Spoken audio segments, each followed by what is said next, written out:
Сәлем достар, Динараң асханасына қош келдіңіздер. Бүгін сіздермен бірге 4 түрлі өте дәмді витаминдерге бай салат дайындаймыз.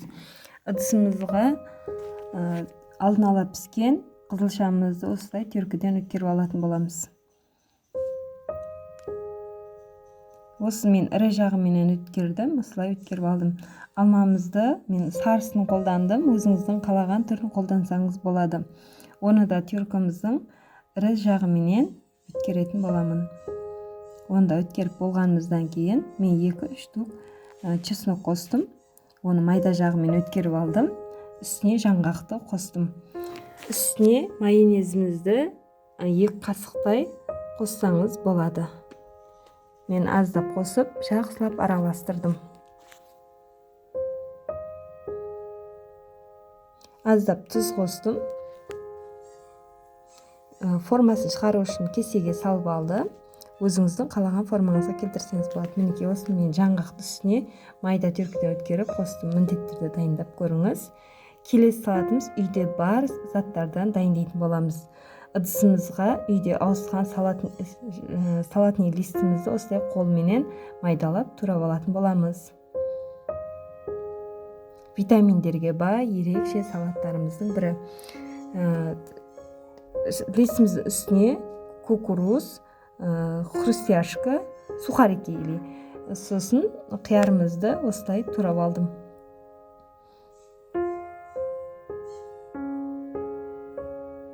Өзіңіздің қалағаныңызша турасаңыз болады, мен осылай турап алдым. Өте әдемі шығады, онда қоссаңыз болады. Үстіне мен бір қызанақ қостым. Қонақ келіп қалған кезде тесте жасауға жақсы салаттардың бірі. Үстіне бір жұмыртқа қостым. Оны да қияр сияқты қылып турап алдым.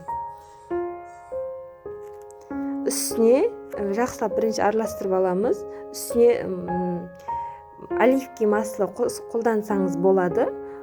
Қаламасаңыз майонез қоссаңыз болады. Мен аздап тұз қосып, жақсылап араластырдым.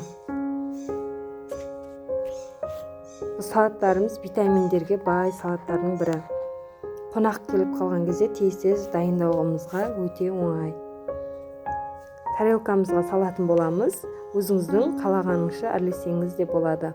Мінекей көріп тұрғаныңыздағыдай өте оңай, тез дайындасаңыз болады. Мінекей дайын. Екінші салатымызда витаминдерге бай, көктемдерде көктемдерде дайындасаңыздар да жақсы. Қандай тамақпен бірге жесеңіз де мен теркіден өткеріп алдым. Үстіне аздап тұз қосып, жақсылап араластырдым. Үстіне тарелкамыз жауып 5 минутқа қойып қойдым. Онда қалегеніңізше әрлеуіңіз болады. Мен жапырақ листіменен осылай әрлейтін боламын. Бұл асқазан ауырғандарға да өте адамның денсаулықтарына өте пайдалы салаттарымыздың бірі. Мінекей дайын, өте әдемі салат. Екінші салатымыз редискадан дайындайтын боламыз. Редискамыз бірінші осылай жіңішкелеп турап алдым. Кейіннен осылай жіңішке қылып турадым. Үйде бар заттарымызбенен осындай 2-3 түрлі салат жасасақ та болады. Огурцымызды да осы редискамыз сияқты турап алдым.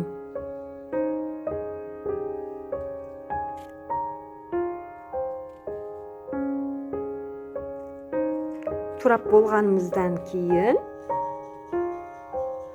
үстіне ыдысымызға салып боламыз. Одан кейін үстіне аздап тұз қоссаңыз болады, қоспасаңыз да болады. Мен үстіне аздап осындай көк жуа қостым. Или басқа да көкөністерді қолдансаңыз болады. Үстіне кефир қосып, жақсылап араластыратын боламыз. Тарелкамызға құямыз.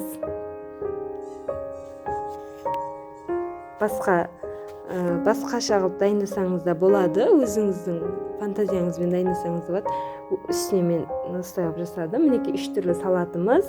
Маған тіркелмеген болсаңыз тіркеліп, лайк басып кетіңізді ұмытпаңыз. Болашақта күшті рецепттермен бөлісемін.